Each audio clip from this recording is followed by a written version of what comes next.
Hello and welcome to the Girl Talk Podcast, the podcast where I'm here for some reason. Joining us today, as always, is Kitsune Katie, the great, the beautiful, the powerful, the intelligent, the smart, which is the same thing as intelligent, but slightly less cultured of a word. The articulate, the talented Kitsune Katie. Hello. Well, thank you. How are you, Katie? Hello. Thank you. But also, I'm going to fight you next time you do that. I swear to God. I swear to God. And also joining us today, which I'm really excited for this. I was saying right before she got in here, I have no memory of why we follow each other on Twitter or how that happened, but we follow each other on Twitter. Katie's talked about her quite a bit, about how she admires her. So that's how we'll start out your little string of words. The admirable, the intelligent, the talented, the beautiful, the great, the powerful, Syafire. Thank you. Hello, everyone. So nice to meet you all, and thank you for inviting me on this podcast. It's an absolute pleasure. Dude, we've been excited to get you on this podcast for a while. I think, honestly, it was one of those situations where, like, we were both so excited to get you on that we almost felt like we had to be in a good groove whenever we got you on. You ever like save somebody for when you're really like on top of your game? You know what I mean? Like that. Yes. I think that's really Even what this though we're is. scuffed, we're still on top of our No, game. but Katie, you know, I don't know if you noticed it too, but there was that period where I was like a little bit down. You know what I mean? We were both doing a lot in school where we just had no guests for like a solid like 5 weeks, and we were just like, bro, and we would literally just show up and be like, so. How's the weather where you're at? Not quite like that. Yeah, it wasn't that bad. But I think that we were just very like not trying as hard, but then we started trying really hard and we're doing our best now, and so it was time to finally get around because we're in a good groove. Now, I want to start this by saying this. And this is directed specifically at Syafire, because Katie, I think you already know this. I don't know Syafire outside of the like 40-minute conversation we just had just now. So the reason why I bring that up is because if I say anything or ask you anything or say anything that you do not want to answer or you're uncomfortable with answering, whatever the reason, just say no or just don't answer it. That's completely fine. No pressure to answer any questions that you don't want to answer. I don't know what you would be comfortable with and what you wouldn't be comfortable with. I tried to keep it kind of like generally, kind of like easy questions to answer that anybody would really be cool with answering. But you never know with people. So if you don't feel like answering anything, just don't answer it or say, hey, I'm not comfortable answering that. That's just a little outlier or a little thing to say before we get started. Now. Sounds good.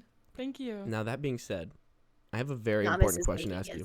This is right. And this question is really going to define how the rest of our working relationship and friendship goes. How attractive, and notice I say how attractive. God damn it. How attractive is Ryan Reynolds on a scale of 1 to 10? And while you think about that, let me point out that yesterday on my stream, I was shocked by people's answers. It really shocked me. So how attractive do you personally find Ryan Reynolds on a scale of 1 to 10? Katie, I want you to answer that as well, but let's start with Syafire. What do you think? Will it be a sin if I say who is Ryan Reynolds? Who is he? Wait, I need to give No. Wait, let me look him up. You know this person. You're just forgetting their name. No, wait, everybody calm down. She's just forgetting his name. She's just forgetting his name. Okay, thank God. Thank God. Oh God. I really thought the chat was about to turn against you. I'm very visual. Me too. I'm actually the exact same way as you, actually, Syafire. It's actually funny that you said that. I'm exactly the same way. If somebody says a name that I've heard before, even if I've heard it, I'm like, let me look this person up just to verify. But what do you think this person is out of 10? And it sounds like you don't have a super good grasp on their personality. Like, do you remember any movies that they've been in or anything? Have you seen any movies they've been in?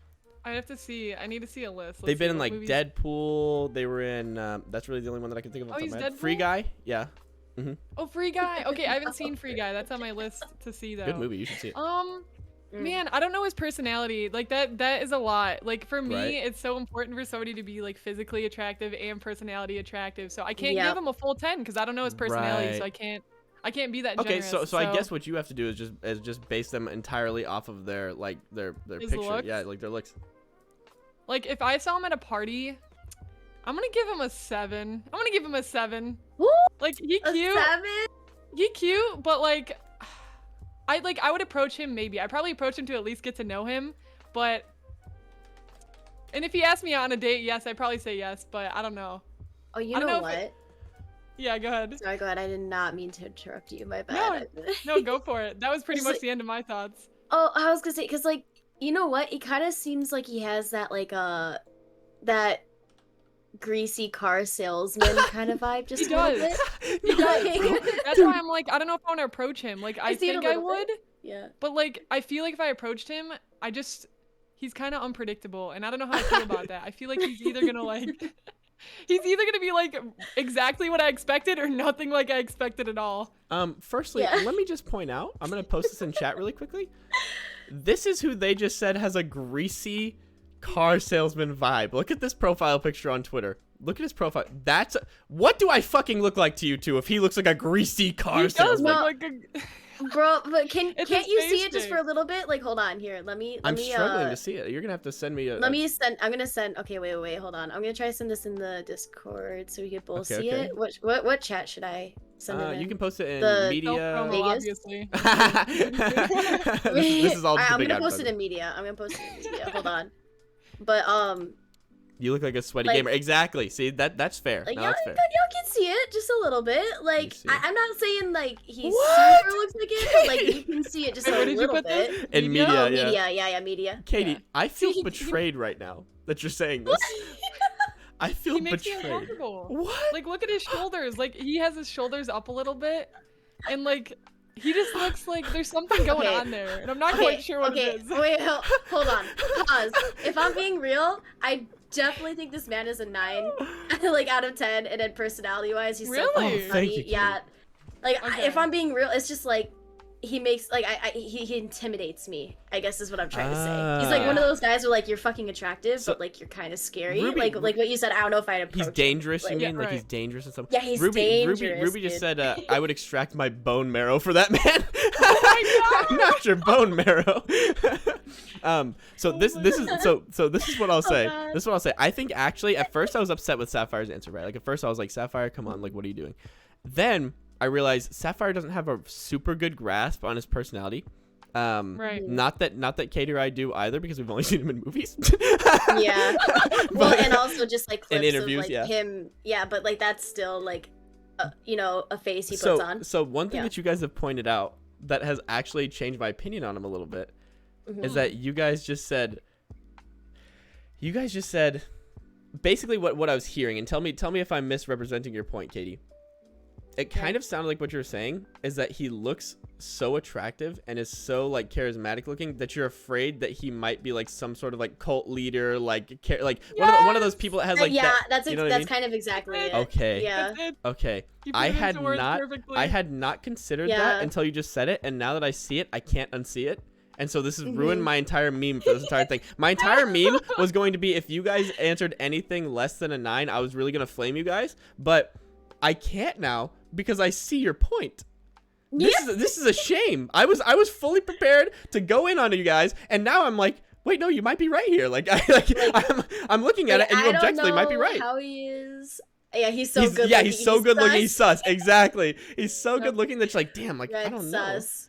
He looks. Wait, Ray- I look like an Red overcooked Ryan potato. sus. Hey, yo, no, you don't, Iceman. I know what you look like. You don't look like an overcooked potato at all. But Bro, I look like an overcooked and potato. and for this real. so this shocked me. So yeah, Katie. Also, you don't look like an overcooked potato either. I've I love a actually, mashed potato. Like, Yeah, let's go. bro. I'll Firstly, be the overcooked mashed potato. You be the mashed potato. if any of us are mashed potatoes, it's me. Look at my pale ass skin. Firstly, let's not try to act like I'm not the palest person here. But so really quickly, I want to point out. So yesterday, the reason why I brought that up is because somebody said this is the most egregious take. Somebody, I'm not gonna name names, Quate, said that he was a 5 out of 10. And I was like, and every guy in the Discord call that was in there at the time literally said this. They go, "What the fuck do I look like to you? Like what? Like am I like a negative 50 to you? Because if he's a 5 out of 10, which is average or median, what am I? Like how is it? How could you say?" And her response was like, "Oh well, no, I'm like basing this completely off of my own standards and your own preferences," which is Yep. fair, right? Like which is actually fair. Well, also just like everyone has different tastes Exactly. in men, Mhm, so mhm. or in their significant other. You know what my taste in men is, and everybody flames me for this all the time. My taste in men is Timothée Chalamet. That's my number one. I need to see him. And yeah, hold on, I'm gonna No. look this guy up. Timothée Chalamet So- is so attractive. Timothy, So just to yeah. add like another perspective though, if everybody in the Discord was a -50 to that person, then that would also increase the value of him being a 5, right? That's So a good you gotta keep point. that in mind. Perspective. Mhm. See, Quate just said dad bod Okay, supremacy. I'm Let's not gonna lie. go. What's his name? Holy his fuck, name? Timothy Chalamet. So it's Chalamet. Timothy Holy and then shit, bro. Chalamet is spelled I think this fucking CHAL. Oh, is this dude from Dune? Yes. Yo, I haven't seen Dune yet, but I saw the preview and I'm like, I need to go see this movie just so I can literally like see this man. Bro? At this man. Oh my Dude, this God. man is Dude, fucking I gorgeous, am dude. so Yeah, happy dude. that I have you guys on this call because Yeah. I get roasted so much for saying that he's attractive. He's a very I take- particular like taste. Like he's one, Right. he has one of Yeah. those faces where it's like I am obsessed with this man, or Yes. like no, this man Yes. is terrible. You just hit the Yep. nail on the head. Yeah. Mhm. No, so I take so much shit about this, and their reasoning, I think, is sound. This is their reasoning. The reason is this: if you look at Timothy Chalamet, one, exactly what Starfunk said, he's really pretty, right? Like you can always admit Yeah, that he's very pretty pretty. boy. He's a Yep. pretty person to look at. But the problem with him in a lot of people's eyes, which is not a problem for me, but a lot of people say, is that he's too like he looks like a foot. Wait, what? No, that's just not true. But they say they say that he they say that he bro. I know Ruby didn't just say Timberland Chatterbait is overrated. I know, chill out on my man's, bro. I'm pouring my heart out about this guy, Ruby, and now you're tearing him down. But he definitely fits the face of Royal Sun exactly. But so this is the thing about him. This is why I think he's divisive. He has like a pretty boy kind of look, and a lot of people are drawn more towards the like dad bod, like Nope, bear, not like me. more masculine type of guy. You know what I mean? Yep. But not you. You I say. don't know. Yeah, no, definitely not me. I vibe with the pretty boy vibes. So do I. for I sure. that's definitely my vibe too. And Katie, you've articulated something along those lines to me before as well. Yeah, that's my type. pretty Interesting to much. see how everybody's types are so different. So would you both agree that you go for more of like let me just ask you this: if Timothy Chalamet walks in the room and then right next to him at the same time, somebody who's equally as attractive as Timothy Chalamet, but like is jacked, like is like big and jacked, maybe not like overly muscular, like don't think of anybody who's like kind of gross looking muscular, but like, you know, like that type of body where you're like, damn, he like definitely works out and he takes care of himself really well. Which one would you go for? The one that's not as jacked. Interesting. I would say not as jacked, but at that point, then I need to get to know both of them because the Right. person. Yeah, that's same here. the So difference maker. 1000%. How dare you bring yeah. logic into this conversation? Sorry. No, I think. But he. Go ahead. Oh, sorry, good. Yeah. So he like okay. If we're comparing him next to the other man that you brought up earlier, Right. what's the other guy's Ryan name? Reynolds. Yeah. Okay. So Ryan Reynolds compared to this guy, this guy looks. The pretty boy vibes give off that soft energy where you're like, I could just go up to him and like give him a hug, or I just feel so calm Yeah. in his presence. And Ryan Reynolds doesn't give me that vibe. It's like he's either gonna step on you or he's like gonna be your good friend, right? Yeah, right. Okay, Like, high key though, that would Dude. not be out of Ryan Bro, Reynolds' character. Though, for real. y'all are actually so right about him that it's like one of those times that you've just done such a 180 on something that you thought you felt so strongly on. Like I'm like shocked. I thought I wholeheartedly believed that like Ryan Reynolds was close to pinnacle of man, and then you guys are saying this. I'm like, no, you're right. Fuck. Like you guys are onto something. I hate to say. You know what I think it is Like, too. I is feel like oh, go ahead. sorry, go ahead. No, you go ahead.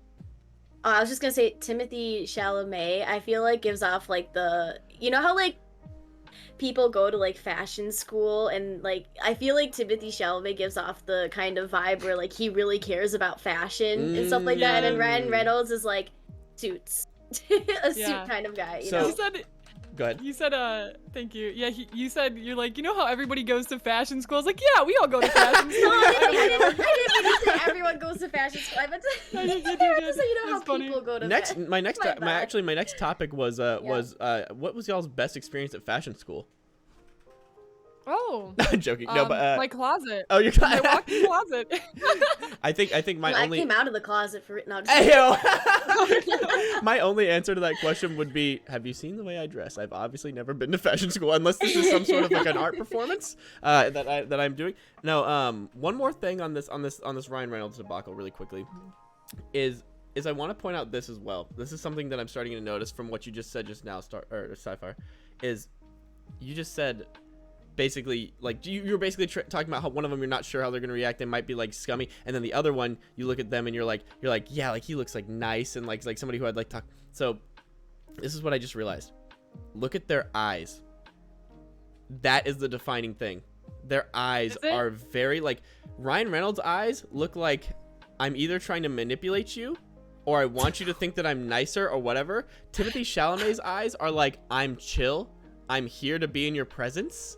They say I am not overbearing. I want to listen to you. That's what his eyes say. Like, look at him. When you look at Ryan Reynolds' eyes, they're the eyes of somebody who is the alpha talker in the relationship and is the overly personal one in the relationship, and you're never gonna be able to get a word in. And whenever you talk to him, he's not really listening. Like, dude, I'm making a lot of inferences right now, but God.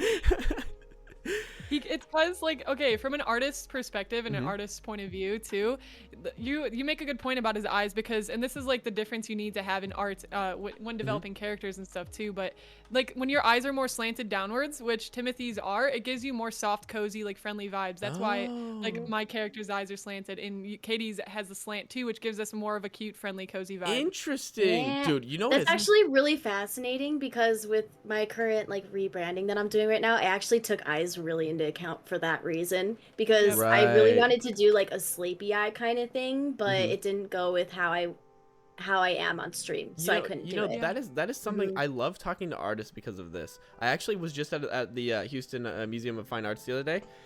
It was literally like 2 days ago, and I was walking around looking at everything, and I was really enjoying it, right? Like I was like, this is fun. And then all of a sudden we found this artist who was walking around as well. He like walked up to a painting that we were looking at, and he literally just said this out loud. Like it was honestly one of those experiences where I was like, I follow him on Instagram now. Like I was so happy. I literally might shout out his Instagram because he has an art Instagram and he is so talented. Like he's just so good. Like I'll have to shout out his Instagram at some point. But he walks up to the painting that we're all looking at, and we're all staring at this painting for a long time because it's like a really complicated painting, and I'm sitting there trying to figure out what I'm thinking about it and what it makes me feel and da da da da. And he just says, he starts depicting like what's going on. He goes, to me, this looks like a painting that is trying to articulate the feeling that you feel whenever you're trapped in a situation that you don't feel like you can get out of and there's nothing you can do. It's trying to articulate full on helplessness and hopelessness. And he was just so spot on. There's something about artists that they like, I guess because they're in it and they do the thing right, they have this ability to look at something and be like, do you know why you feel this way? It's because of this. And Syafire just did that to me. Like she just made me like totally realize that is what it is. Like it's the way that the eyes are slanted and the way that his eyes are positioned on his face and everything. It's like this, it's this weird thing that's internally in you that you don't understand until somebody's like, hey, I think it's because of this. So yeah, like I everything, That's cool. all the little details matter. You know what I mean? And in one of the books that I had to read for class that I didn't read, but we talked about it and I found it fascinating. God damn it! I'm coming off as such a lazy person right now, dude. I promise. No, I you're coming work off as hard, you're coming off okay? as the same type of student as I am. So don't say that, please.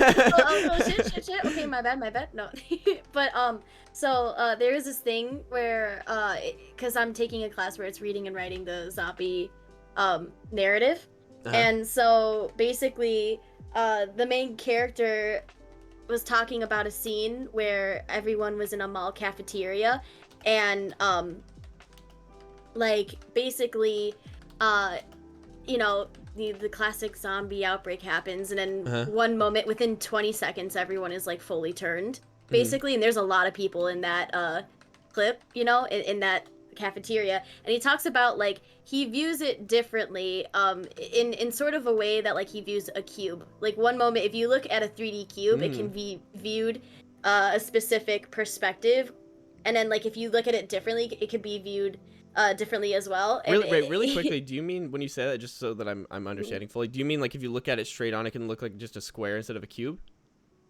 So when you draw a 3D cube, oh, okay. right? Oh, from a drawing perspective. Okay, I see. Yeah. Okay, so when you draw a 3D cube, you can look at it as like, okay, well I don't know how to describe this like technically, back is the but front, like or the front is the back. Oh. yeah, exactly like okay, that. okay. And so like he was talking about how like you know, one person could view this as just like I can't remember exactly what it was, but it was really interesting of how like he didn't really.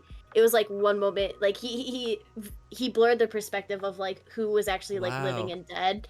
And I'm Interesting. sorry, yeah. No, no, I'm sorry, I'm no, going that's into super like interesting. yeah, but Yeah. What was the perspective blurred on who's living and dead? What does that mean? I'm not fully comprehending well, that idea. it's really fascinating Mhm. because what we're doing in class because a lot of the novels that we've read and like the stuff that we watched in that class talks about like the zombie narrative, like zombies as like a metaphor for like what's happening in life, for example. Mm. Like there's this one we were gonna watch well, we were gonna read World War Z, but we never got around to it. He didn't assign it, he took it off, but Lame. uh I forgot what your question was for a second because I have goldfish brain. What was it You're good. again? It was essentially what did you mean by like basically I was trying to say like what is the perspective of you said it can like change your perspective on the Yeah. Mhm. Because okay, so there's this one novel we're reading where the one novel we're reading like I think soon is basically a lot of the times the main character questions whether he's actually dead or alive based on Oh. based on like how he lives his life in a way, and it's Oh. really So, fascinating. have you guys both Yeah. read Frankenstein? I've read parts of But it. you I was understand supposed to read all of it. you understand yeah, like but the gist yeah, of it, right? Concept, yeah. And Yeah. then you same as you Sapphire, is that what you're saying? Yeah, I understand the concept, Okay. but I haven't read it. So let me ask you this: what does make a human being? Because that's the entire question that's being asked, in like the overall, like or underlying like question that's being asked the entire way through the entire thing of Frankenstein, is what does make a human? Because at the end of the day, Frankenstein has emotions, or rather, the monster has emotions, and he has his own autonomy, and he has his own driving factors, and his own he has everything that's on his own, and he's capable of love, and he's capable of everything that every human emotion that somebody can have, and he's especially capable of vengeance and feelings of revenge. But Yeah. he's made up of an amalgamation of parts, and he wasn't born in a natural or typical way. So, do we consider them to be a human and a person rather? So, a person is an important is an important distinction, because I think a human can be just a physical body, but a person is a different thing. It's more abstract. It's more metaphysical. Do you think that we can consider Frankenstein's monster to be a person and not an object or a thing or a life form or something like that? Yeah, or a monster. Like, Do you think that we can else. consider them to be a person? Is my question. Yeah, I would say a different species of a person probably, because Interesting. it is a person, but it's different. They're kind of like a combo of a lot of people. And I think when you asked earlier what makes a human or what makes a person, I think the moment that something's able to have an opinion on something is the moment that they become human. However, Oh, that's facts. Mhm. That's facts. Yeah. Yeah. Yeah. However, though, society sets what the standards of what a human should be, whether it's through Right. social media, and no matter what room you walk into, being a human, or like the expectations that are supposed to be met, is going to be different. Like if you walk into a swim club, it's going to be a lot different if you walk into the White House. Right. Like there's different expectations that are being met. So right now, if Frankenstein is born into the world, he's not meeting the expectations of what people assume a human to be. However, I think he still is a human. He just started at a different way, because if we allow him to develop, you never know what that could turn into. Like we allowed ourselves to develop. Because one of the most defining characteristics of humanity, I think, is and a lot of what I'm about to say is very cliche, because it's ideas that everybody else already knows, right? Like, like everybody already knows. But humanity, like one of the most defining characteristics about humanity in general, humanity as a species and humanity as like an individual person, is their ability to adapt to different situations and evolve. And so I think that like actually Sapphire's point is like about what she thinks that he would actually be is, let's give him time to adapt and figure things out and see. Because I think that if you see that he does adapt and he does evolve, and they figure out what's going on and figure out like, hey, this is actually what I think, and I'm building up a core value of beliefs and everything like that, then it's difficult to say that they are anything other than a human or a person. But really quickly, I do want to challenge one thing that you said, Sapphire. When you're saying that, you were essentially saying that it kind of depends on the standards that the society puts upon what a human is, or what a person is. Let me ask you this: if you were to completely take society out, which is difficult to do because we've never lived in a world as our ages and everything, that we didn't have some form of society or some sort of like overbearing society on us at all times. But if you were to magically be able to snap your fingers, and now it's just Syafire and it's Frankenstein's monster, you guys are in a new world that is completely devoid of all societal pressures. But you still have you still have all of your core beliefs and everything. You just don't remember that society existed at all. So this is a really abstract idea. So you're following me? Yeah. Okay. So you don't have any of the societal pressures or anything, but you still have all of your core beliefs and core values and core morals that you've developed, whether they be societal ones or whether they be religious ones or whether they be experience-based ones. You still have all of that. Would you, in that case, view this creature or this monster as a person, or would you view them as something different, and you would view them as like like something different from a person? Yeah. So I think I would view them as a person and give him the chance to evolve alongside me, but then if he couldn't evolve alongside me, then I would probably, he's still a person. Like, Right. he's still a person no matter what. But does it make him a quote unquote good person Right. according to my beliefs or not, based on what his values are and what he does?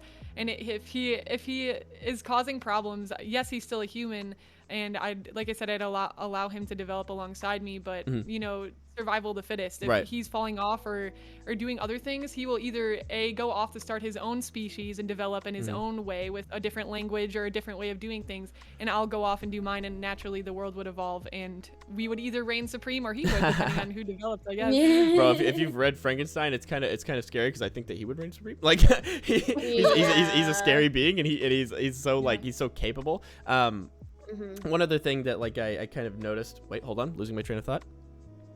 Oh. Fuck. Well, Katie, what do you think? Let me hear what you think. Oh, okay. So in terms of like what makes someone human, I was thinking maybe the moment, I really like what you said about like forming opinions, because it kind of goes along. Like, I originally thought that like, oh well, if someone has like emotions, well, that makes us human, you know. And I was like, okay, well, like what, well, dogs have emotions, well, you know what I mean, like, so how is that different from, you know what so then I was like, okay, well, then going on that, maybe it's like a thing of like, once somebody is able to question what they're doing, I think that might make someone human as well. Like you're able to reflect.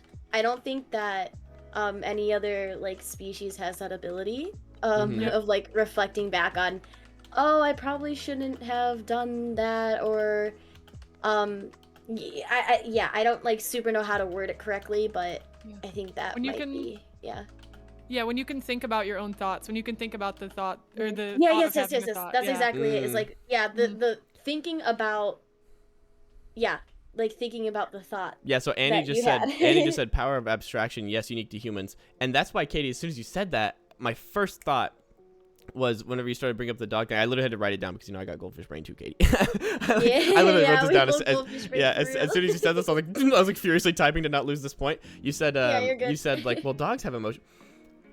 Do you consider dogs' emotions to be on the same level as humans' emotions? Do you think that they are of the same caliber or of the same importance?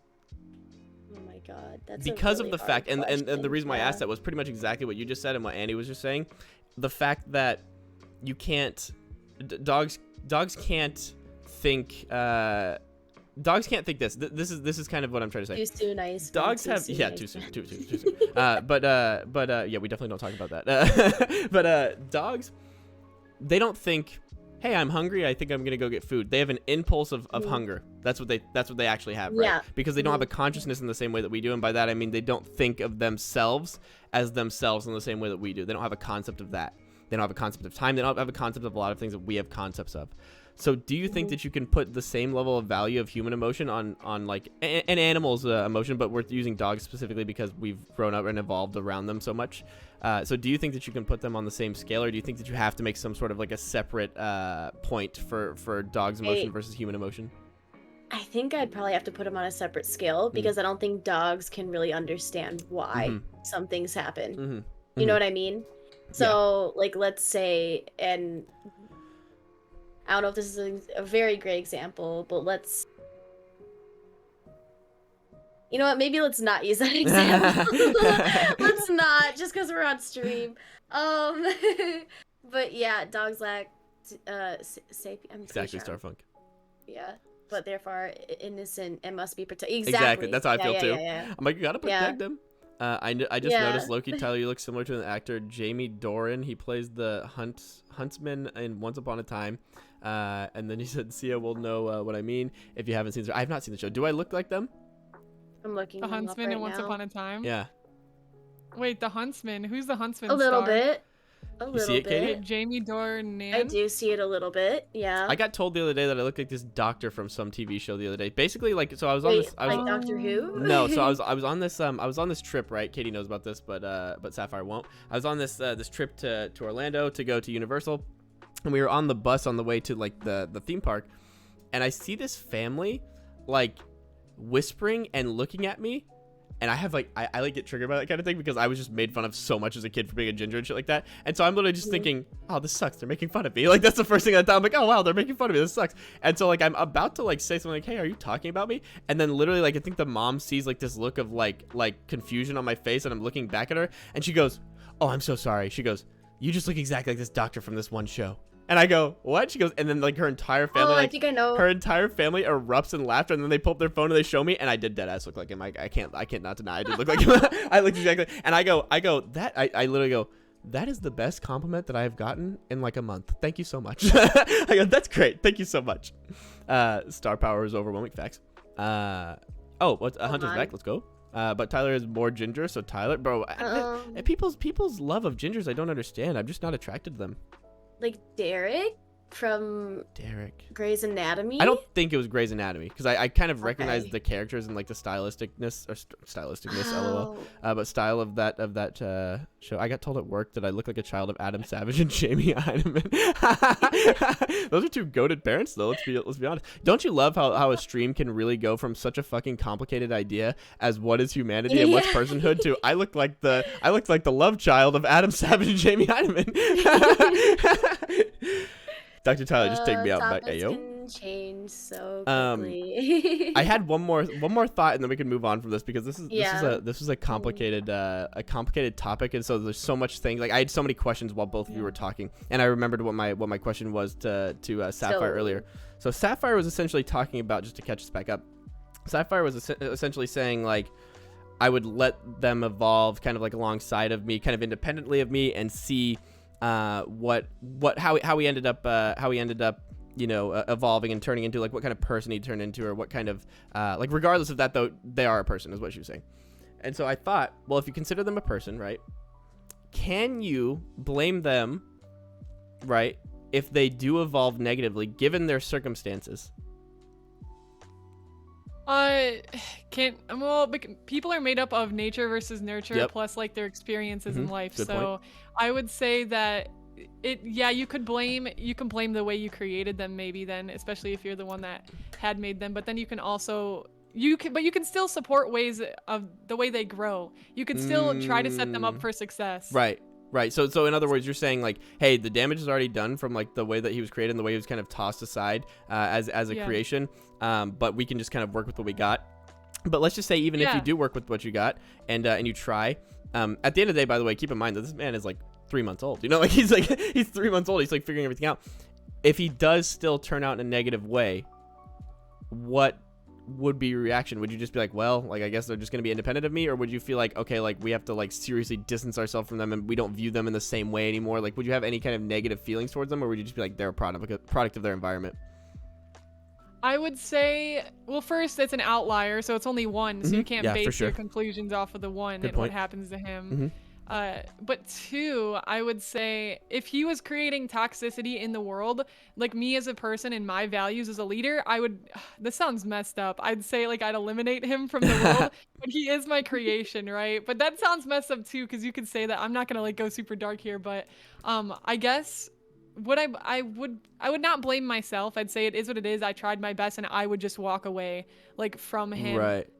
But then the thing is, like, he's my responsibility though, and what? But that's the same thing for having kids. Like in real life, Right, if they go yeah. and do something terrible, like, what can you do except try your best to help them out, Right. and then distance yourself if they create problems for you. Viewing them as a kid is kind of like, I think, the most healthy way to view this, actually. Like I think Yep. that's like, because like if you view them as anything else, then you can easily get to a point where you're like, yep, gotta kill this guy. You know, like I gotta kill this thing now. Like this thing can't survive anymore. But it's difficult because you know, like, and the reason why I thought that was kind of an interesting topic to bring up is because I think that it has like, and I think this is like the point of the, like, this is the entire point of the story, or at least one of the many points of the story of Frankenstein is what do we do with those people that have done something so heinous and so crazy, or don't, like, who do we view as a human? If they're a psychopath, do we view them as a human? If they're a psychopath and they do X, Y, and Z thing, do we treat them the same way we treat a normal human that did X, Y, and Z things? What do we do with those people? And so that's why I felt like it was important to ask that, is because I wanted to see what you would say. And yeah, that's an interesting perspective, and I think that it's a valid perspective too. And I think it says something about your character that you were like, I got to treat this like my child. Like I think that's just something about your character, because it's so easy to just be like, I'm not treating this thing like my child, and just like move on. Yeah. But yeah, I think that was a interesting way to look at that. Now, Yeah. Yes. moving on yes. from this such complicated, dude, we're like every like high schooler in every high schooler across America that's watching this right now is just thinking, God, I fucking just listened to this last week, like shut the fuck up, like move on to something else. Like please. Hello wonderful people. Hey, yo, what's up, Mac? How you doing? Love you, Mac. Okay, so let's get on to another topic. Hey. Katie, do you have any of these that are like jumping out at you as something that you would like to ask Syafire or me? Mm-hmm. Not to Let's put you on the see spot like here. that, but No. You're totally good. I maybe so want to ask, like, so what would you just say to a creator who feels overwhelmed to start just creating? Like, I love this question. Katie came up with this question. I was like, this is such a good question. So yeah, what would you say Mhm. For me or for Tyler? for you? You could start first. Yeah. For a creator that feels overwhelmed. So, because I'm a very visual person, and I know this of like just humanity and like people in general, it's very easy to build up the thing that we're tackling in our head to be a way bigger monster than it is, right? Like quite literally, we just build this thing up to be a mountain, but when you write it down and actually see like physically in front of you what you're dealing with, because overwhelm can come from a lot of areas, like you have to figure out why you're overwhelmed, and the only way you can do that is by taking it out of your brain, because your brain goes in a repetitive cycle and you can only think about so many things at once. You have to put it down. Like paper, I love paper. Like I think paper and the pencil is the best thing to ever come like to humanity, because it's like having a second brain. Like you can literally, it's more than having a second brain. It's like being able to stack your brain at the same time. So you can have a piece of paper and write out like, what is making me feel overwhelmed right now? Is it the fact that like I just had a kid, or is it the fact that I'm also going to school and doing content creation? Where's that overwhelm coming from? And once you figure out that point, so say the overwhelm is because you don't know how to edit very well. Like that's what's overwhelming. I don't know how to edit, but I really want to start creating content. Well, what do you need to do to start making it easier to be able to edit? Well, step one is I need to find what program I'm going to use. So I'm going to have to do some research. Step two, going to have to, and you might have to get really specific with it and say, I need to watch a YouTube video every Saturday. That's like step one for how to edit. And you might need to break it down that much. Some people do need that really clear direction, and others can give themselves an abstract idea. But I find the more clarity you give yourself, the more scheduled and like consistent you are with it, the more likely you are to get it done. And that's honestly like just based off of human behavior and stuff. But so for overwhelm, I'd say using like paper, using actual tools to help you overcome it in a logical sense, but like an emotional sense, I think it's okay. Like we put such a pedestal on ourselves as creators that we have to be perfect, because the way we see social media is, I must be perfect. I have to have it all together. Everything is like amazing, but that's not true. Like we need to be more kind to each other as creators and say, it's okay that you're feeling overwhelmed right now. Like it's totally understandable. You're human. You can have those emotions to feel like there's so much going on. I don't know how I'm going to do this, but take a deep breath, acknowledge your emotions, sit in them for a while if you need to, and then find actual tools to help you move forward by writing it down and figure out what is my actual physical next step that I can control. Because you can only control what's happening so much. So you got to ask yourself, what can I control? Can I control in this overwhelming situation? What can I not control? And work on work on the things that you can control and just put aside those things that you can't. And that's going to be a learning process because humans like to pick out the negativity, but that's a way to like retrain your mindset. How can I retrain this to focus on what I can control? It's going to take a long time. And yeah, that's my answer. Yeah, I feel like it's another thing of like you have this overall like goal in mind and then you have to break it down. Right. Like, Yeah. in the beginning, because if you don't break it down, then it just seems like overwhelming. You're not going to start like, oh, I want to do this, but I have so many things I have to do I don't really even know. And then like what you said, you just have to write. I feel like writing things down is really important to like kind of calming yourself down. Dude, I like that advice so much that I literally just wrote on my hand the timestamp for whenever you said that. I was like, wait, gotta go back. I gotta go back and listen to that and actually take notes on what you just said because that is such a fucking genius idea. If anybody needs a timestamp, it's 1:34. Around that time, a little bit before that, is whenever she started saying this. And the reason why I think it's so important to write that down and to actually like take that, like, in other words, internalize that in a deeper way than just listening to it live and actually hearing what they're saying is this. It is very easy to forget about what you're actually doing whenever you write down a list. And that's why I think it's so important, because when you said write down a list, Syafire, my immediate thought was, even when, like, dude, pessimistic thoughts firstly, but my immediate thought was, well, every time that I write down a list, I don't really feel like I do it anyways.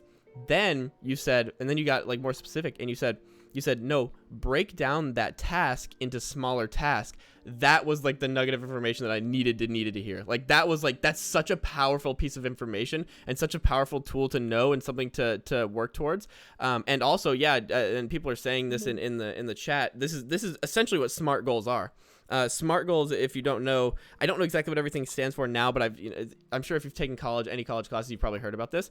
It's essentially the idea of like, it's a better way to think about your goals, and a better way that you can, like, in other words, it's a way that you can look at your goals as like an achievable thing and how to achieve it. And that's essentially what she just did. She just articulated what a SMART goal is in just a different way. And like the reason why I think it's so important is, one, the thing that I just said, where it's important to break it down into smaller steps, which you forget because it sounds so, it's like one of those things that's obvious but you don't think about. And then two, you said the part where you were like, you essentially said you have to, like, sometimes you have to tell yourself, I am going to do this on this Saturday, and I'm going to do this every Saturday. I'm going to keep doing this. I'm going to keep doing this every Saturday. Because what you're doing then is then you're breaking it down to where, like, now I have a time that I'm supposed to do it, and I know very specifically what I am supposed to be doing.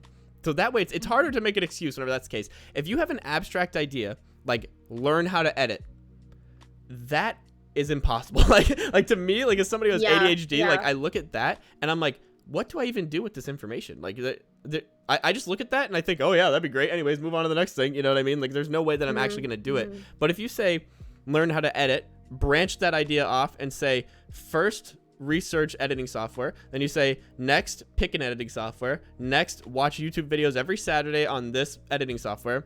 That is so much more achievable. So I love that. That was such good advice. Oh my God. That was like the most solid advice I've ever heard on this topic.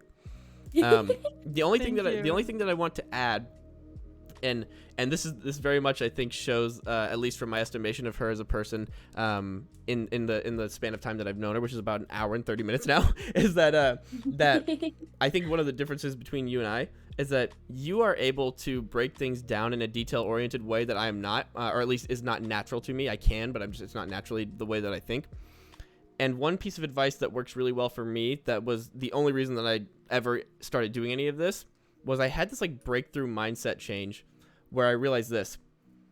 I had spent so much time trying to get everything perfect and to think about everything about starting and to do every like possible thing that I could do to prepare and do like all this. At the end of the day, the best thing that you can do is start. Don't wait until you've saved up to get this perfect equipment. Don't wait until you know, oh man, like I want to do VTubing, but I don't have a model and No, start learning how to make your own on those free software things. Start with that, you know. You don't even have to start with a model. You just be a PNG. Yes, YouTuber. and Katie, That's still a VTuber. Katie has brought this up to me a million times, so I always forget about this. This is a very important point too, and that's exactly what I'm talking about. It's like you don't need to have Katie, Axel, Syafire level VTuber models when you first start. When you first start, it's important that you start. That is the most important part. The most important part is that you actually start, and you actually start doing something. You know, don't just sit there and think about it all the time. If you think about something a lot, that means that you're passionate about it at some level and that you really want to do it. And if you don't just start, you're just always going to be thinking about it and never actually doing it. And you can see that in me and Katie, like, are really great examples of that. I don't know Syafire well enough to like see what her things looked like whenever it first started.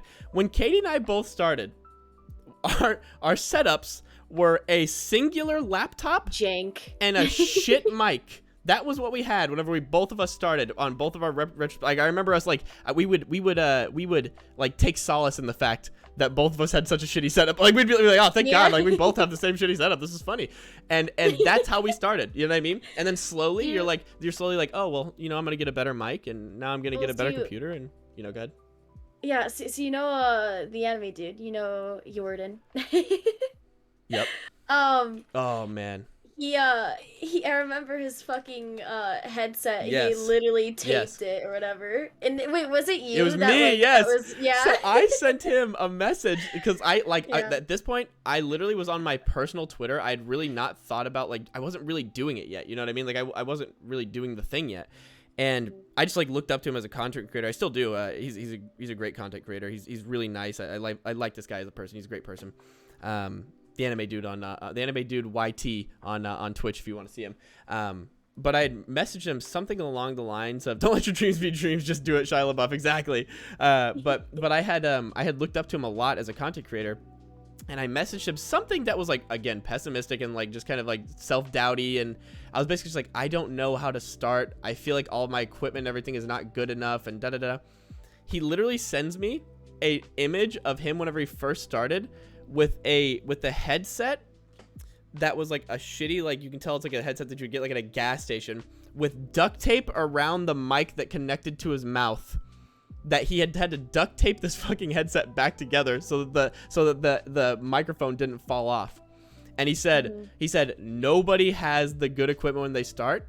It's just about actually doing it. And that, I think that was like actually when I changed my mindset on that. It was interesting because it was just like, damn, here's this guy that you look up to. Here's how he started. You know what I mean? You're starting off with a better situation than he did, and you look up to him right now. You know what I mean? And it was just so like eye-opening, and it was just really cool of him to say that, because he didn't have to say anything. He could have just ignored me. Like, he could have just totally ignored that. That's how I felt with Evan too. Like, Evan helped me in so many ways. Oh my God, it's not even funny how much he, like, just not even with like content creation, but with life stuff as well. Like, he helped me come to realize that some of the things that I thought were okay were actually not okay. Right. Like on a human level.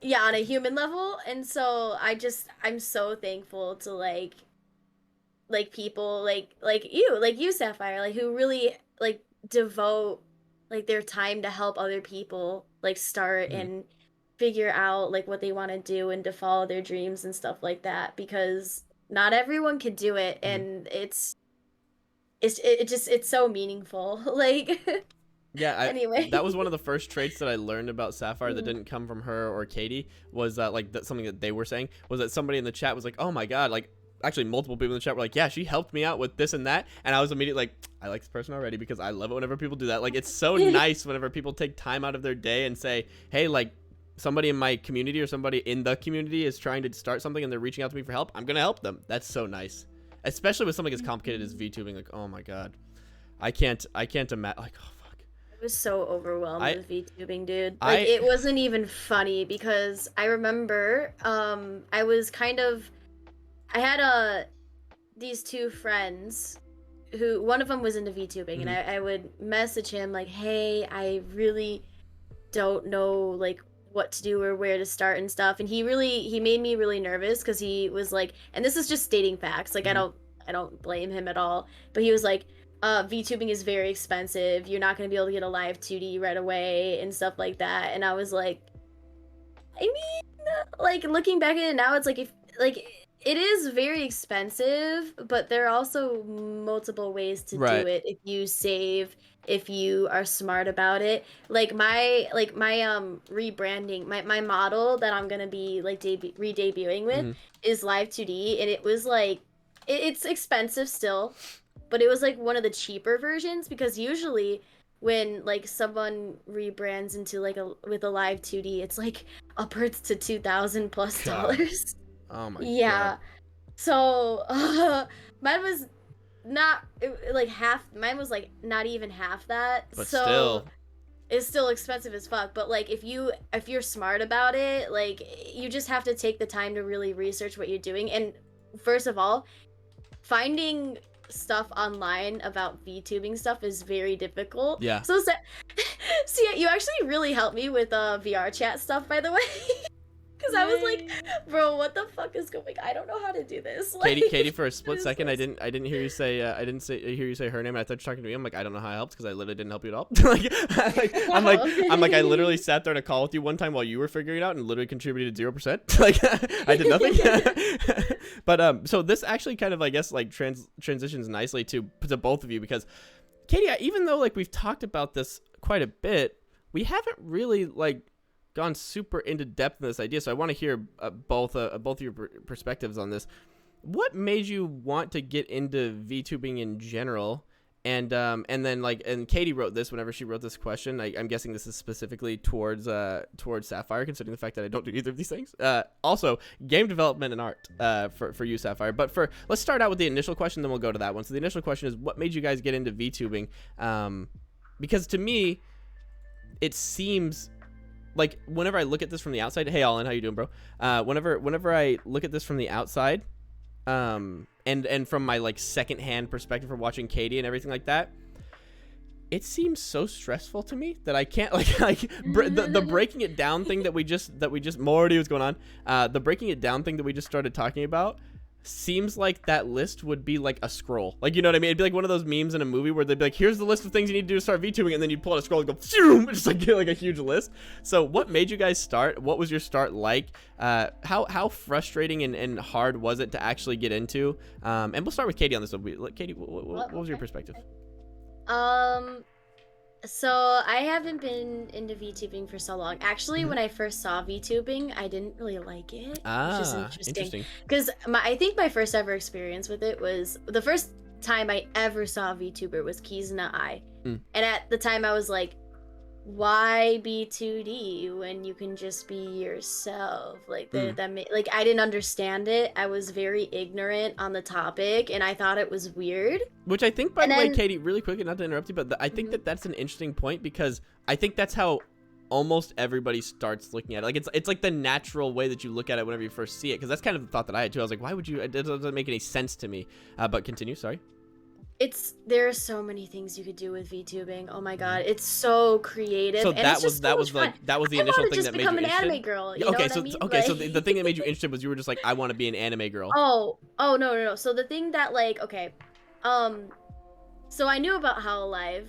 I think the thing that happened that I think sparked a lot of people in the community to really get into VTubing was Hololive, their first generation with Gura and Ina and Mori and all of them debuting as Hololive's first English generation. And I saw that. I didn't really, when they first debuted, I wasn't even in like the community. I didn't even really know about it. But I was in an AniTube server with like Hiding and Core and Jack and Eden, and they would be talking about it all the time. They'd be talking about VTubers all the time, and I was like, I just don't get it. I think it's weird. And Hiding sent me a compilation of like their Japanese members just fucking around and memeing and shit. And then at the time, I think that was like the turning point of like, oh, this shit kind of cool. And then I didn't really think that much of it back then. But then and then I got into watching Gura big time around this time. Actually, it was around Thanksgiving, I believe. Like literally because of the fact that it was COVID and I wasn't back home yet. I was kind of just like, I was in my apartment like alone on Thanksgiving, and I was kind of like just sad. Well, not like sad, but like I also like was trying to find ways where I can like, you know, be around people. And I remember I was watching like Gura's stream like a lot. Like I would just turn it on the TV. I would I also I would also go to Evan Street, but I digress. Anyway, yeah, Gura was really a big inspiration for me. I feel like she's a big inspiration. Is that the person that we had on the other day, the shark one? Girl, or not girl? Sorry, Tyler. Uh-huh. There is no fucking way we would ever have. No, but is this not the shark one that we had on the other day? Oh, I see what you mean. Yeah. We had her on. She was right there. I saw her next to you the entire time. No, it's not what you think it is. It's not what you think it is. If you guys don't get that meme, basically, Katie had like this plushy shark in her VTuber thing. I go, are there any shark VTubers? And she said somebody's name. I go, I'm gonna put them in the title. Yeah, I was just enamored with like her model, and like there's a lot of things you can do like with VR chat. You can like I really liked how like what Star Guardian Artist said, like I love Gura's singing voice. Like I don't know, it's just there's so many things you can do, and I was enamored with it. Like it's a rabbit hole, really. Can I ask you this question really fast, Katie? Because it seems like you had actually a really similar experience to me, but like I think one of the things that you said, and tell me again if I'm misrepresenting your point, but this is what it sounded like to me whenever you said this. When you said you used to think of it as weird, and then you saw them all having fun, and they were like all hanging out together, and you're like, oh, this is actually really cool. Was it a situation in which you realized, like the fact that they were having fun and everything brought them into like a more human light, and like more of a light where you were like, oh, like these are people, and like this, like is that what it was, or was it a situation where like it was just cool to see somebody having fun and there was no deeper meaning to it? You know what I mean? I'm not certain. I think it was kind of just a thing of that. And also, I was just enamored with, like, the idea of, like, the art was so crazy. Like, they were, like, everyone was so good. And once I got into, like, the VTuber community, I noticed, like, there's so many good, like, models. Like, everything is so creative. You could literally be anything that you want. Mm-hmm. There's a motherfucking lamp for a VTuber. Like, Lamp, shout out to Lampert, for real. He the homie. Let's go, Lampert. But Big Lampert. But yeah. I don't what know. item I could you think see me being a VTuber as, Katie? Because I feel like that's the only reality in which I get into VTubing is if I'm like a cucumber or something. What could you see me being? Maybe like an ass hat, but like I didn't. I'm kidding. Wait, what? I'm like, wait, what is an actual ass hat? Is that an actual thing? No, Bro, Starfunk Starfunk just said orangutan. Which is funny because it's a throwback meme. So I don't know if you guys know this. Really quick aside is that so basically I was in a stream with somebody who's Australian, and they go, this is apparently like a word they use for gingers, but it sounds horrible like whenever you hear it, but it's apparently a word they use for gingers in Australia. Like a derogatory. Yes, it sounds derogatory, but it's really just a name for gingers. He goes, yeah, Starfunk. He literally goes, shut the fuck up, you dirty ranga. And I go, what? And he goes, yeah, shut the fuck up, you dirty ranga. And I'm like, what is a ranga? He's like, like an orangutan, a ranga. And I'm like, oh! But it took me a second. It took me a second to figure it out. I was like, what do you mean ranga? And he's like, yeah, fucking ranga, yeah, an orangutan. And I'm like, oh! I didn't know that. Dude, that had me dying whenever somebody first told me that. Funny, dude. Oh my god. Okay, so Katie's experience into getting into VTubing too, I find this fascinating because she had kind of a natural evolution that I find. Me too. I love Australians as well, fake Australians for real. But I find it fascinating to see somebody's evolution from being unsure and Katie's natural. I just know this about her as a person. Katie's natural affinity is to not like she doesn't immediately hate on anything in the same way that I might. Like I think in my mind the first time that I saw VTubers, I had like a natural like again I'm very naturally pessimistic. It takes a lot for me to be like optimistic, and I think whenever I first saw VTubers, my first thought out of not understanding it was like, this is weird. Like this is weird. That was my first thought. This is weird. I think Katie's is more of like a curiosity based thing. It was just kind of like, I don't understand this. Like I don't get this. I mean, to be honest with you, it was like yeah. You know how? No, Katie, like, I'm trying to paint you as a better person than me. Be careful. No, I'm just kidding. Well, I'm just gonna be honest, cause like I thought it was weird too, and I felt at the time I thought that it was like kind of on the same level of like, you know what? I don't really know how to describe it. Like how people like would dress up in like an Elmo suit or something and you don't really know the person behind them, and I was kind of scared. But like, if that makes any sense. But like at the same time, like I look back at that now and I'm like, that is so fucking stupid. Yeah. So it's essentially just difficult for It's you just to a thing understand. if we don't I just yeah, think it was a 'cause you thing hadn't like seen it. originally we just didn't understand what it was, you know, Right. and we naturally don't like things that we don't understand. So but anyways, that was my journey. Now I'm like fucking totally obsessed. And that's like, literally all I watch. It's replaced my anime addiction. Like that says something about how powerful this was, because Katie used to watch so much fucking anime. It's insane. Like Katie and I were really down bad on as anime fans for a long time there. And so the fact that now she watched nothing but VTuber, that says something. But Syafire, Yeah. what was your experience, Syafire? Was it kind of just a similar thing to Katie? Katie told me that you've been into VTubing longer than her. And so maybe you had a different experience because of when you got into it, or I'm not sure. So what is your experience? Yeah, so when I got into VTubing, there really wasn't anything established about what VTubers were yet. There wasn't a whole lot going on. So I didn't really have anything to judge off of because I was one of the first people to be like, also, well, there was, but it wasn't so like firm yet. But for me, I think it was a very natural path. There's times where I wonder, like, I don't even know why I'm a VTuber now, because I streamed on Twitch for like 4 to 5 years before I became a VTuber. Oh, wow. So you've been into Twitch for a long time, too, not even just VTubing. Yeah. Wow, that's insane. Yeah, she's been a... Bro, you're early on the curve on literally everything.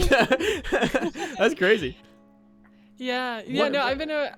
Yeah, go ahead. Okay, so like as soon as now you've posed like 4 questions for me, because I'm like I didn't realize that you've been on Twitch for that long, 1, and then 2, I didn't realize that you've been into VTubing for that long. I thought whenever Katie told me that you've been doing it for longer, the way Katie said it, to be fair, was way longer, but in my mind, I think since VTubing hasn't been in my consciousness for that long, in my mind, way longer meant like 3 months. Like, I was like 3 months more or something like that. So 2 questions. Firstly, let's start with the more finite question, then we'll go to the broader question. So the more finite question would be, what was the VTubing landscape on Twitch like whenever you first started? Like, and when you first started, I mean, like, what was it like when you were first discovering it, and then also what was it like whenever you were like actually getting into it?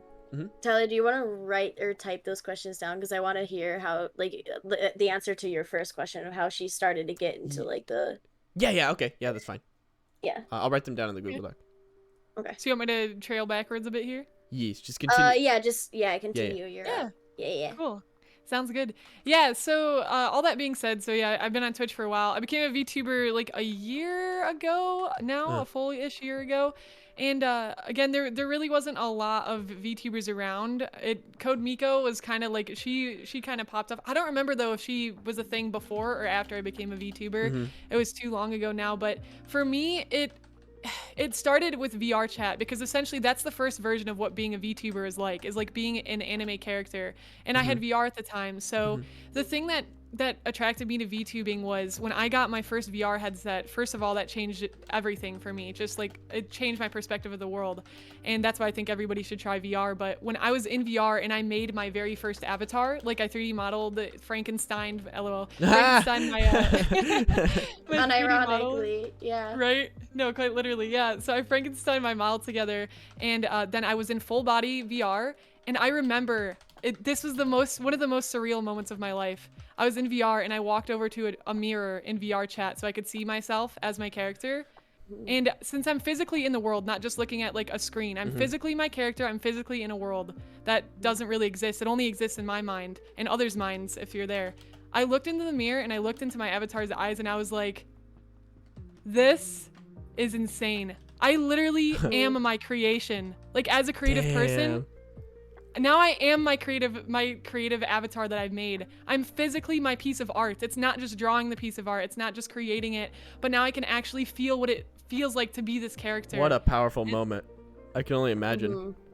Yeah, and that for me, it just changed everything. And I eventually got to the point where it was like, what if I could bring this to Twitch? What if I could bring this to, and Code Miko, and it was already kind of like popping up around there, and Code Miko pushed me even more to feel like it was a path to take, because she's a game developer and I'm a game developer, and I'm like, this just makes sense for who I am and what I am and how much I believe in creating like your own reality, literally. So that's really the biggest thing that got me started into VTubing was, how can I be my creation and then and manifest a world that fits that idea of perfection, I guess, or what I wish the world was like.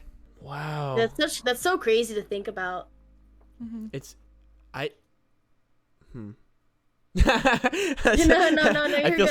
I feel slightly stumped. No. You're just mind blown from it. Yeah, because like it's such a one, like yeah. Katie had told me this before, but I kind of forgotten the span of this conversation because goldfish brain. That you and then Annie just reminded me just now that you made all of your own stuff, which is just insane. Like that is crazy that you did that. Secondly, I'm trying to think of if I've ever had. So, the thing that made that so profound to me, and the reason why it's so profound to me, is because of the fact that the way that you articulated it was something along the lines of, and I'm gonna butcher, like I'm not gonna quote you directly, obviously, because I just can't remember exactly how you said it, but you said something along the lines of like looking into the mirror for the first time and seeing something that I made in what was a physical form was. You're basically saying that was like a powerful experience. I don't think that I've ever had any experience that was that powerful because I don't think I've ever been as, and this is again from knowing you for not that long, but I don't think I've ever been as like passionate about something as you are with art and with like creation in the way that you are. And so I think that I can like, I'm just trying to like think about like put myself in the mind space of somebody who's having an experience that powerful, and I just can't. Like I can't think of something that's that powerful. That's something I like super admire about artists. Yeah. Because you see like that is something I feel like I can never experience because I'm like I can do art but like not really and that just is on that level to like actually become like your creation, like how you said that. Like I feel like I'm sounding a little Frankensteinish here, but Oh, like, no, you're good. We yeah. stand Frankenstein on this stream. We do. Yeah. That is crazy though. Like that experience, like I just can't even like like I'm thinking of any kind of like situation I've ever had this anywhere even near that, and I just can't, like, I'm almost like having a hard time relating to you. Yeah. That's why I'm having a hard time like articulating myself right now, is because I'm almost like, that is such a powerful idea, and the thought of that happening is such like a crazy idea and like an abstract idea to me, because I just can't imagine like the only thing that I can relate that to is whenever I've seen this happen before. I've seen people that are smaller like musical artists get their song on the radio for the first time. And they get to hear it, and it's their first time hearing it in a physical way on a thing that they've heard stuff on their entire lives, and it's just that experience of them being like, wow, like, oh my god, that's my song. Can you say that it was akin to that? Do you think it was akin to that, or how? I guess maybe can you relate this idea to me in some way? Because like I'm like this sounds so crazy. To get music for real. Oh yeah. Katie and I've been working on some shit. You know, we ain't gonna talk about it, but we've been working on some shit. Oh my gosh, I can't wait. Sia, do you remember when cuz okay, I don't know if I want to bring up stuff, but we've known each other for a very long time.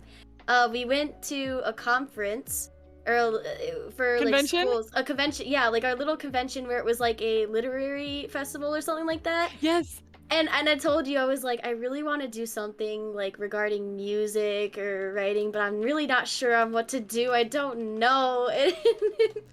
And I just look and I'm like, well, now look at us. Like, and now we're both doing what like we really want to do. Because I remember at the time, like, oh god, it was just so crazy. Because we were both just like so unsure of like things of like our paths. And it was a crazy time. I think I'm still unsure. Same.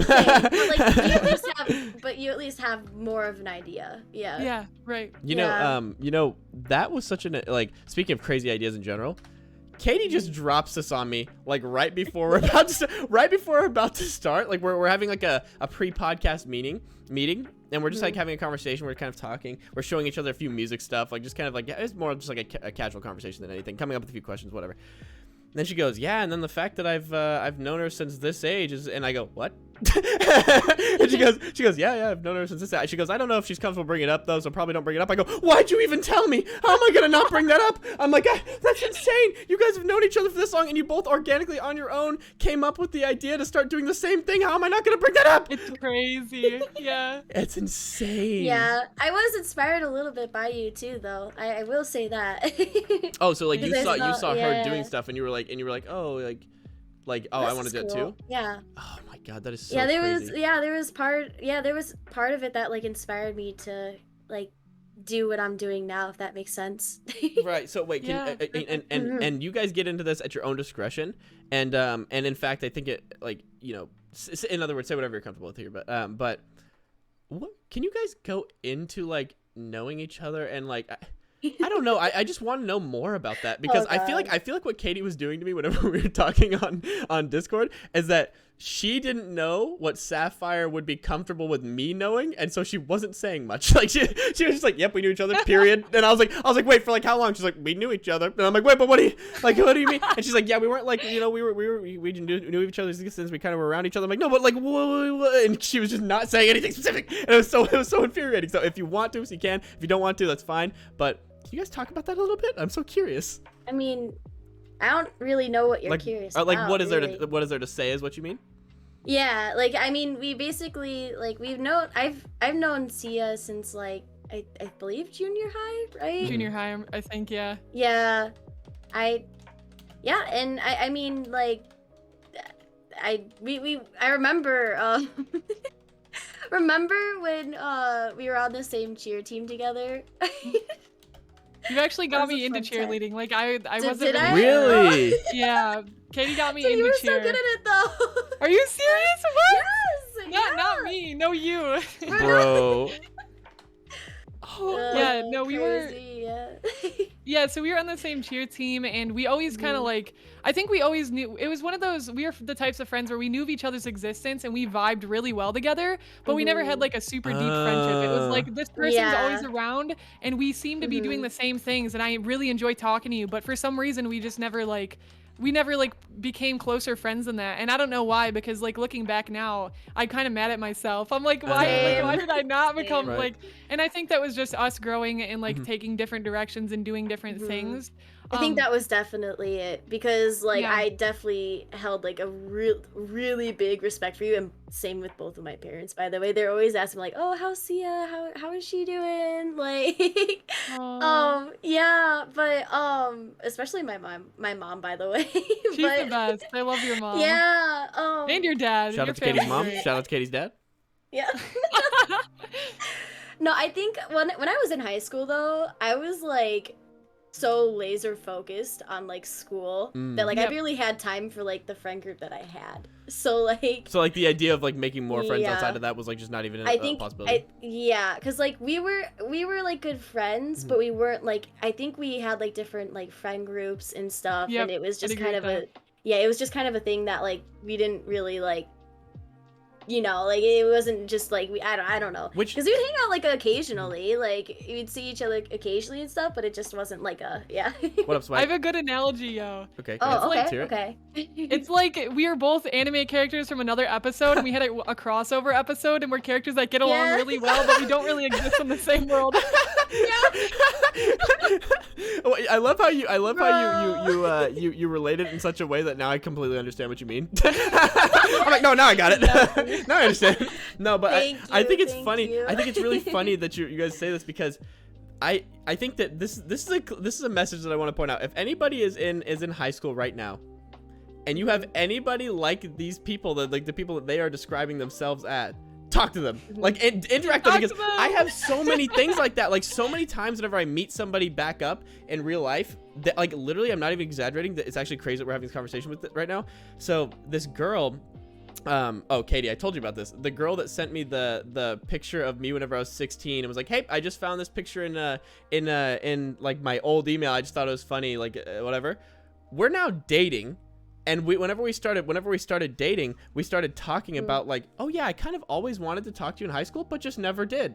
And I feel that way about like 50% of the Yeah. people that I interacted with in high school. I'm like, why the hell did I not talk to this Yeah. person? Like, I should have. And that's the exact Yeah. same thing you guys are describing right now. It's like, man, I wish I would have gotten closer to you, because we had all these similarities and we were close and we liked each other when we were around each other. But for some reason, you guys were just like, oh, you know, like for whatever. I think also though, like from what I know about Katie's like high school experience, I thought I was busy in high school, and then I talked to Katie about how busy she was in high school, But you and were I was busy like, in high school. I was like, you were working like 40 hours. yeah, but you like bro. your life sounded so fucking stressful. Like I am not envious okay, of your to high be school fair, it experience. was, It was so much. Like I look at that and I'm like I don't think I could handle that now. I don't think that I would handle that like well as a fucking 16-year-old, especially. Like there's no way I would, and this just sounds stressful. Everyone has things that they have to deal with. You know what I mean? Like I don't really compare my high school experience to anyone else's, because Well, yeah, it's yours. It's you know, yours wholly. There's nobody that you can compare it to except for yourself. Really. no, Right. not what I no. Oh, that's not what you That's not what I. Yeah, that's not what I meant. I just meant like I don't, because everyone goes through their own struggles, Right, you know.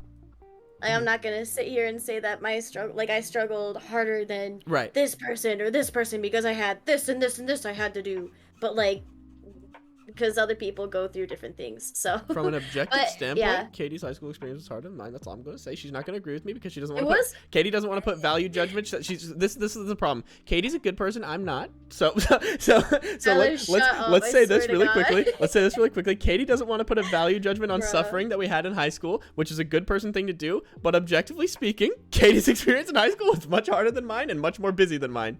And it was very much and also though, another thing about your high school experience is that like everybody's high school experience kind of shapes them, like how they're going to be as an adult and everything like that. Mhm. I think you have one of the hardest work ethics of people that I know for doing shit that About you that don't one, like. Chief, I could be doing so much more. That goes than back. what I am doing That now. goes back to the topic that is on our list of people are harsher Yeah. on themselves than they are on other people. That is true. Because Katie is Yeah, constantly yeah. messaging me, being like, "You need to take a break." Da da da da da. Whenever she's doing twice as much as me, and like and is saying I could do more. Like Katie's doing twice as much work as me, saying I could do more, and then looks at me and is like, "Oh, you're doing great. You need to take a break. You know, like you need to stop working so much." And da da da da. So everybody's always harsher on themselves, Katie. Yeah, I mean, I will not deny that everyone is their own worst critic. Why do you think that is? If you guys are ready to move away from the like you guys knowing each other as kids, because I find it like it's difficult for me to come up with questions about that, given the fact that I wasn't like I don't know what you guys did and how you guys were as kids, so I don't know how to like come up with questions about that. I just wanted you guys to explain it. I feel like I got what I wanted, but if you guys have anything else that you want to talk about on that before we move off, I don't know if you do, or is that pretty much it? I don't really think I have anything else.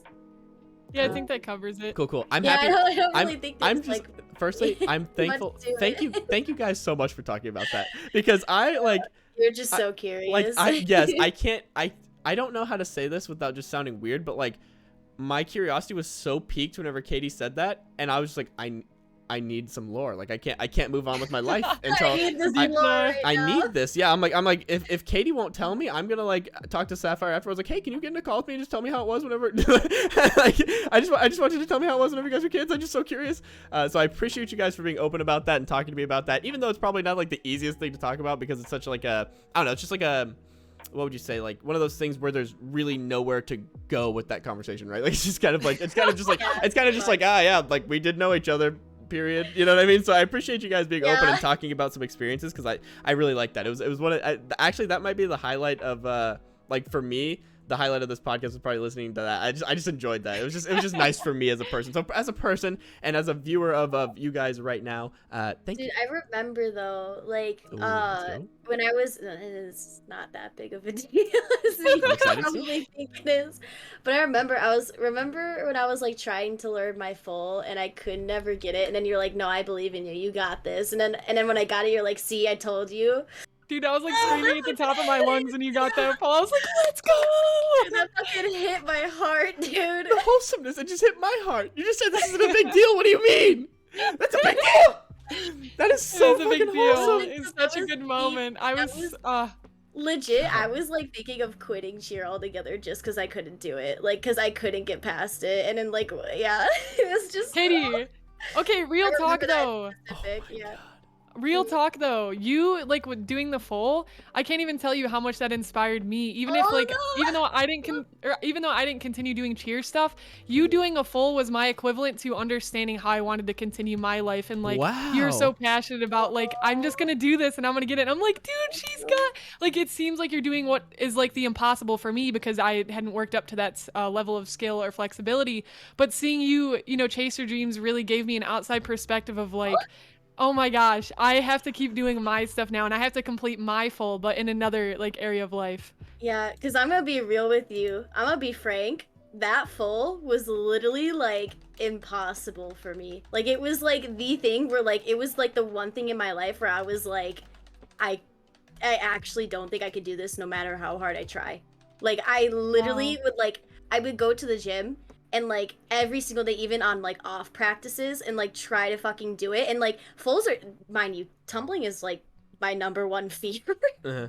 So like trying to learn this shit not only fucking scared me out of my mind, but I knew I had to do it and I wanted to get it. And I would like you can't put logic into doing a full because it's like literally just like you have to do it and I always want to put logic into it. It's like while everyone would be like learning it the right way, I'd be like twisting literally the opposite way or something like that. Like I'd be literally like I would twist halfway and then twist halfway back. Like and I couldn't get it and then like just to hear like it hit me. I specifically said at the beginning of this to stop being so wholesome all the time, and you guys are being more wholesome.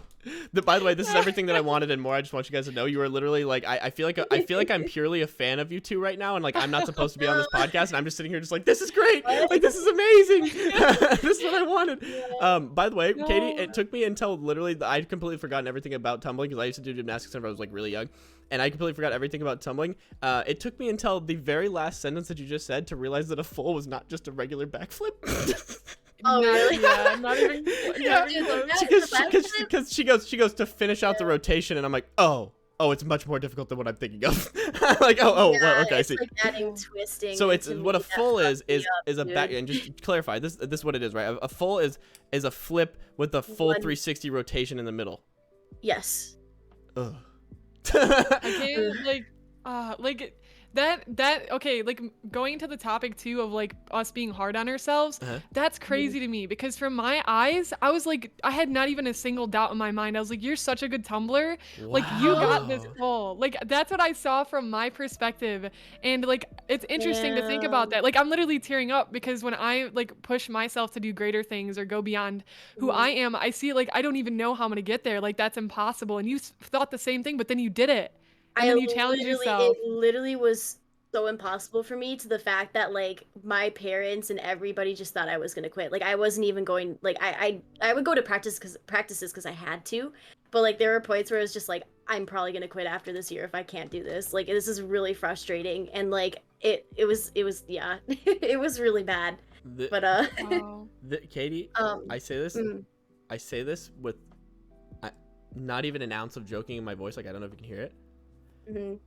This has unironically been one of my favorite parts of doing this entire podcast with you the entire time we've been doing it. I have loved every second of this, and it is like it has put things into perspective for me that I in a way that I normally don't. Like whenever Syafire said two things that like stuck out to me right then, and you just said something that also stuck out to me was, you don't understand what an outsized impact people in your life can have and that you have on people's lives whenever things are happening to you. You don't understand how big of a difference people are making in your lives and how big of a difference you're making in other people's lives. Yeah. One. Two, she basically said, she basically said, I wholeheartedly believed in your ability to do that. And the way that she said it and the way that I heard it was basically her saying, like, that wasn't me just like trying to gas you up. That was me 100% believing in you. And I think there was a hint of this, and then correct me if I'm wrong, Syafire, but I think there was a hint of like, I wouldn't be able to do this, but that person can, which is exactly what she said right after that was that is what we were talking about earlier with like, you have these like hard expectations on yourself and these feelings of doubt on yourself, but when you truly believe in somebody else, like that, in other words, you should really think of yourself that way sometimes too. I think sometimes you should look at yourself and be like, I believe in myself right now, like I think that I can do this, but it's really difficult to do, but it's easy for you to put your faith in somebody else if you feel like they can really do it. And that is just I'm gonna be honest with you. A lot of the things in this world are purely mental. If you have if you believe wholeheartedly that you can do it, then like 9 times out of 10 you could probably accomplish it. Like it goes in line with like one of my other tumbling coaches said as well, is like a lot of the girls and the guys that like he would coach, like they wouldn't be able to get a skill because they didn't believe in themselves. And like they said, like 100% if they got over their like mental mental block of mental block of it, then like they'd probably be way on their way to like getting it.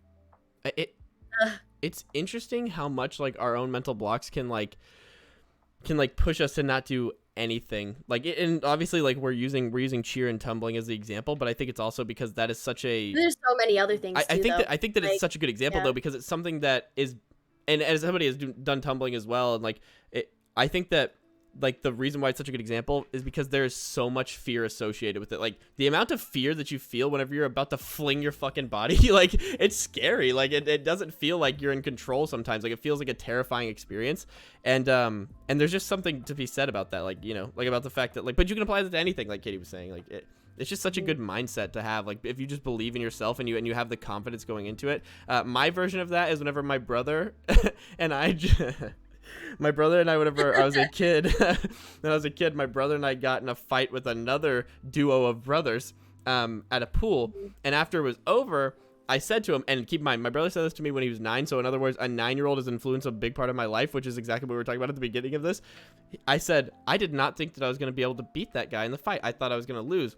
And he stops me. It was such a powerful moment in my life. He stops me. He grabs my shoulder and squeezed me hard. Like I think the squeezing hard was like trying to like influence me to like really pay attention. He goes, if you believe that you can't win a fight, you will always lose the fight. And that's what he told me. And like for the rest of my life, I always believed in myself. Prophecy. Yeah, exactly. Exactly. Like, and it's the same saying as like those who think they can and those who think they can't are both usually right. It's the same thing. It's like if you totally believe in yourself, you have way more of a chance of being able to like actually accomplish something. And like as silly as it was to like bring up the fight thing as a reference, it's the same idea. It's like yeah, like if you actually believe in yourself, and Katie and I talked about this about tumbling on the last episode. If you actually believe in your ability to do something that you cheer counter. that you have cheer counter. Oh yeah. But yeah, if you actually believe in yourself and like you know think that you can do something, you probably have a lot more of a shot of actually doing it. But like going back to the question we've been dancing around this question, and using it in certain contexts. But why do you think? And we'll start with Syafire in this one. Why do you think that people do have? Why do you think that people hold themselves to a higher standards than they treat other people, and not necessarily in like a physical way, but like in the sense that like, for example, if I see somebody do something.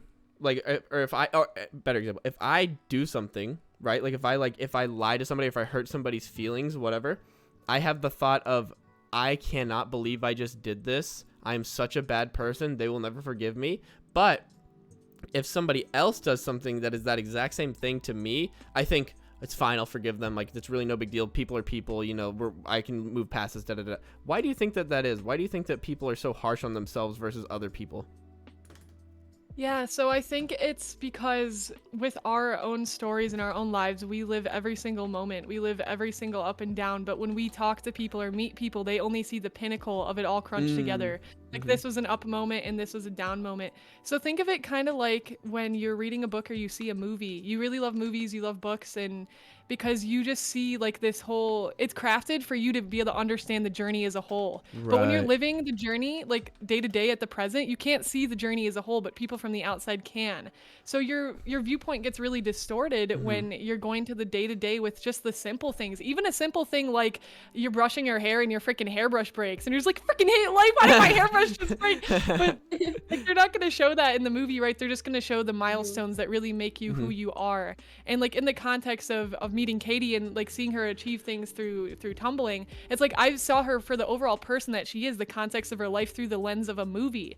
Just like people watch us as content creators, they think we're so perfect because they see us through the lens of how we want to craft it. We either cut out or leave in the things we like. But again, as the being in the present, being the person that's there every single moment, it's a completely different experience. Wow, that's a God. One thing that keeps happening with every time that Syafire like gives me a perspective on something like this is it's just such a deep concept. Like it's just one of those concepts where like I feel like you remember whenever you're saying like to write down the listing, I'm like I need to do that for what you just said. Like I need to like really break that down to like bite-sized pieces and be like okay, well yeah, I think that is an interesting concept, and I agree with like everything that you just said, and I agree with it because like the thing that really made me like understand what you meant better, I think, was whenever you said like it's akin to a movie, in the sense that like you are watching somebody from an outside third party perspective, whereas they are seeing every single like little detail, where you're only seeing like the big things, and you're seeing like all the things that in your estimation of this person, you're making an estimation based off what you've seen, and you see like a bunch of really cool shit. And also I think that the human brain also like highlights things that like you wish that you were better at whenever you see somebody else do it, right? Like it's the same reason why I think that and whenever I say you, I'm talking about myself specifically. Like if I see somebody who like I think is more handsome than me or something like that, I'm like, damn, like I wish I had this and I wish I had that. Like you don't think like, yeah, I'm also kind of like good looking. You think, man, I wish I had this and I wish I had that. You know what I mean? So I think that all of those things are difficult to they're difficult for you to realize what it took to get to that point. You can only see the fact that they can do it. You know what I mean? Or that they look a certain way. But yeah, Katie, what is your thought on that? Why do you think that people are more harsh on themselves than they are on other people for the most part? And by the way, do you guys agree with that statement? That people are more harsh on themselves than your intern. I don't know if that might just be a me thing. I really didn't ask that. No. I definitely think that's how it is. That's how I know like a lot of people are. Okay. I think it's really important to think about like what Sia said with like, oh yeah, like you're not seeing all the details behind it. But even so, like I think when at least with me, whenever I accomplish something big, I often kind of disregard it, which is not what you should do if you get an accomplishment. Mm-hmm. You should like say like, oh my god, it's amazing that you did that. You for me. do be doing that, Katie. Actually, now that you point that out, you do be doing that, and I do be doing that too. Now that I'm thinking about it, like we both are the same in that way. Like if we get something that happens to us, we go, yeah, this thing happened to me, and everybody's like, oh my god, it's crazy. You're like, anyways, let's move on to something else. Like, it's like important to be like, oh my god, like this. Katie won't even fucking tell me whenever something good happens to her. I have to be like, holy shit, Katie, this happened to you, and then she's like, anyways, you want to talk about your dog or like like anything else other than this? I don't want this to happen to me right now. Oh god. But that's a good point. I think it falls in line is that like we don't treat ourselves like how we treat other people who we like look up to and who we see are accomplishing stuff, and we don't hold ourselves on the same pedal as that because we always think like, oh, we should be doing better or stuff. Like there's always like when really we should like I don't know. I personally don't know about the topic, but I think that like my overall thing in this may be like, you know, just me repeating myself over and over again, but like it's important to really like, and I need to take my own fucking advice, but to really like look at your achievements and be like, because I was talking to Josh the other day, I was like, oh, I know I'm sorry, I know I could be doing more, I know I could be doing this. Like, dude, you're doing fantastic. Exactly. Look at where it's like look at like where you were before and then look at where you're now. Yes. You know what I mean? Like so you're improving, even if it's literally just like, for example, Tyler and I know both had a very, very hard month last month. Last month was not a good month for was Katie or hell. Tyler. Yes. Yeah. But we so evolved. like there was a lot of times where I was like, I literally cannot get out of bed right now. Like I can't bring myself to go to class. Like I'm so just anxious to go to class. I feel that my professors hate me. Like I sit there and I just am kind of like slugging out, not really listening and stuff. But then you have to look like, let's say like, oh, but like I did better than last week where I didn't like. Yep. You know what I mean? Like, and even if you don't do better than last week, let's say you have a worse week, that's okay too, because there's always, you can always, I don't know if this is the right wording to say this, but you could always climb out of the hole that, you so quote unquote are in or something like that. You can always work your way up. Thank you. You can always work your way up. Yeah. No matter where you are. If you have, let's say like you've maybe lost and you've climbed back down a hole, and you climb your back way up again. Dude, wait, the way that I'm sorry, I've already forgotten again. Syafire again I have goldfish brain. How do you, is it lolly? Lolly? Lolly. Lollipop. Sorry, yeah, okay, Lollipop. like lollipop. Okay, that's an easier way for it. Okay, so Lolly said, Fucking dealing with two memory. I know, bro. Like me and Bro. the fact that Katie and I do a podcast together is miraculous, and it keeps going because neither of us remember anything. Like, and Yeah. like this is most apparent whenever Katie and I will message each other and be like, "Are we having this person on next week or this week or what is this?" Like, it just happens all the time. But this person just said, they said only by going through difficult times will you gain experience to level up. Oh, Yeah. that's a beautiful way to say that. That's a really good way to articulate that. And Katie, yeah, like you're literally 100% right. Like I find it to be one of those things where like when you compare yourself to yourself exclusively, it's the best way to actually grow, right? Like cuz now you're comparing yourself to how you were last week and you're not comparing yourself to somebody else who might be in a different stage of their life than you are, right? And also something that you just said reminded me of and I'm happy that you articulated this firstly because like people need to hear this because people are so hard on themselves that and what Katie said that I'm talking about in that sense is the you should celebrate the fact like any kind of victories that you can celebrate whenever especially whenever you're like going from a downtime to like you're trying to do better out of your downtime, you should celebrate every single thing that you can accomplish. Everything that you can accomplish is a huge step forward. Even the little things. Yeah, and you've done something difficult. And if you've ever been in like a depressive episode or whatever, then you know that how absolutely like impossible it feels to do better whenever you're in that. So whenever you do something, even if it's small, like what Katie was saying, it's a big step. It's a huge step to do something, to do anything, to move forward in any way. And I also agree with what Katie said too. Another thing, Quate just came back in the chat, and Quate had sent this to me at one point, and it really helped me because this is actually during that month that me and Katie were talking about where we were both down bad. She sent me this this picture, this image.